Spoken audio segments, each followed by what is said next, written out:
for animals and man. Some animals, such as cattle, sheep, and goats, live on grass and leafy plants.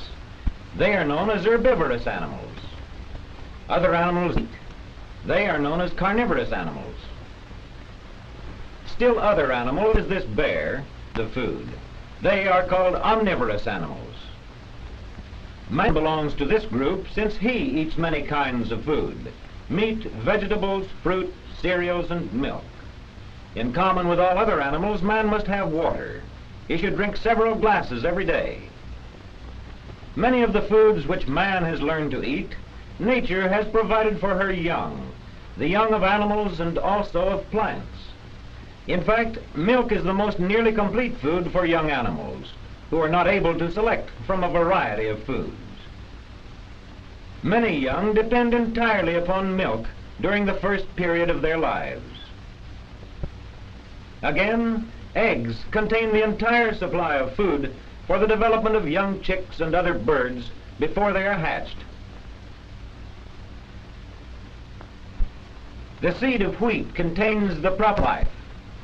Here, with the action greatly speeded up through a special type of photography, we see young wheat plants growing with no other food supply than that contained within the seed.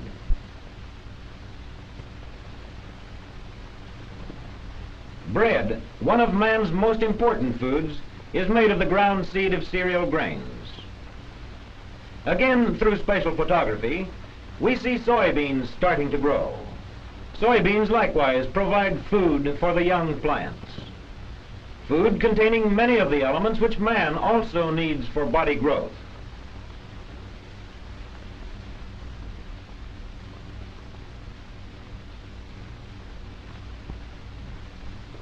Fruits provide valuable food for man. So do vegetables, of which he eats many kinds.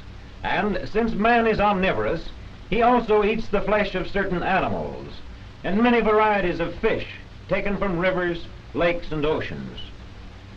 Among other foods which man eats are butter and cheese, which are derived from milk. Science has found that man must have food which furnishes energy, food to build muscle and other tissues, food to build bones and teeth, and food to provide the elements for growth and for keeping the body machine in good working order. Nutrition experts can determine from the amount of energy we expend the amount of energy-giving foods we need to eat. Among these are fats. Fats are our most concentrated source of energy. Bread made from plant seeds also gives us energy, as do meat and cheese. Milk gives us energy because of the butter fat it contains. We must also have foods which give us materials for growth and maintenance of body tissues, such as muscles and bones. Such foods must contain proteins, which are an important part of all the cells of living things. Man's body can make its own proteins only when he eats the proper food. A lack of proteins shows up in a similar way both in the lower animals and in human beings. Robert and James are here carrying on feeding experiments with rats. They chose rats because rats are omnivorous, and their food needs are very similar to those of man's. For 3 weeks, these rats were given the proper proteins supplied by white bread and eggs, while another pair ate only white bread and water, which did not provide them with the proper proteins. After 3 weeks, we see that the rat on the left, which did not get proper proteins, appears weak and unhealthy. He is also much smaller than the rat on the right, which was given a diet containing the proper proteins.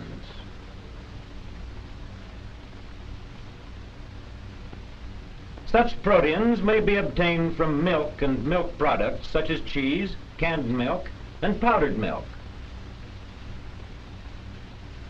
Eggs and the flesh of animals also supply proteins of the proper variety.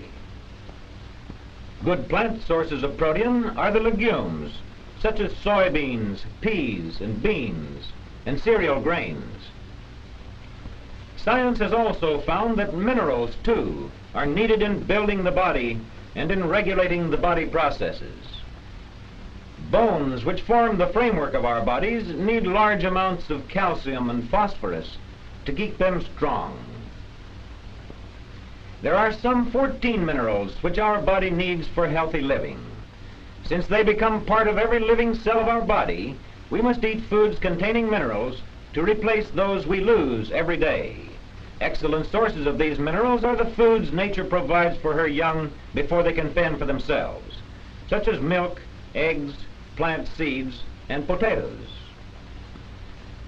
Minerals also occur in meats, in fish, and in leafy vegetables. Calcium and phosphorus are plentifully supplied by milk.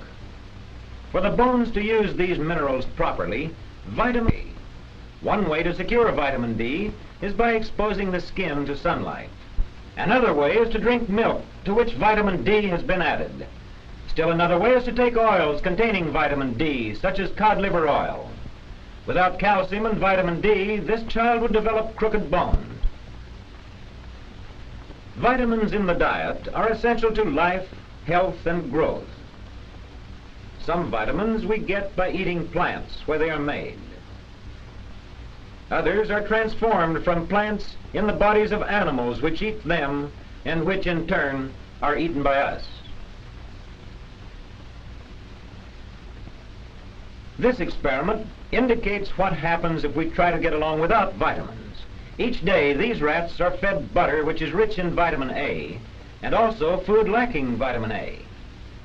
Vitamin A promotes growth, ensures good eyes and a healthy skin. Other rats are being fed only on food that is lacking in vitamin A. After 3 weeks, we find that the rat without vitamin A is sick. His eyes are diseased and almost useless, while the rat with plenty of vitamin A is normal and healthy. Here is another vitamin experiment using guinea pigs. The guinea pig, like man, needs vitamin C, which is found in fresh fruits and vegetables, and which prevents scurvy. One pair of guinea pigs is given food which contains no vitamin C, while the other pair is given the same food each day, and also a cabbage leaf containing vitamin C.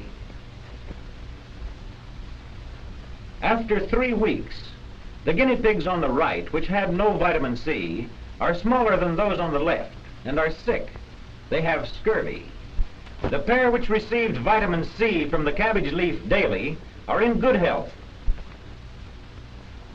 Let us review the classes of foods which are useful in securing the ideal diet. First, fluid milk, canned milk, and milk powder. Second, whole grain or enriched cereals. Third, eggs. Fourth, cheese or meat. Fish or legumes such as soybeans, peas, beans, and peanuts. Fifth, vegetables such as carrots, potatoes, lettuce, cabbage, string beans, green peas, or fresh onions. Sixth, fruits such as oranges, tomatoes, bananas, apples, canned tomatoes. And seventh, butter or vitaminized margarines. Obviously, not all these foods can be secured by everyone at all times. The important thing for us to remember here is to select as far as possible from all these classes the foods we will eat every day. For example, if fresh milk cannot be obtained, another form can be used. If whole wheat bread is not available, we can substitute enriched bread or cereals of the whole grain type. If butter is too expensive or cannot be purchased, a vitaminized margarine may be substituted. If eggs or meat are too expensive or not available, we can eat cheese or fish, or food made from soybeans or other legumes.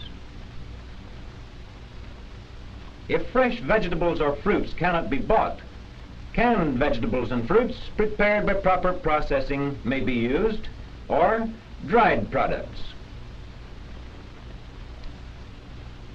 Thus, if we select foods from all these classes intelligently, we can secure all that we need for energy and for a supply of proteins, minerals, and vitamins to keep our bodies strong and healthy and our minds alert.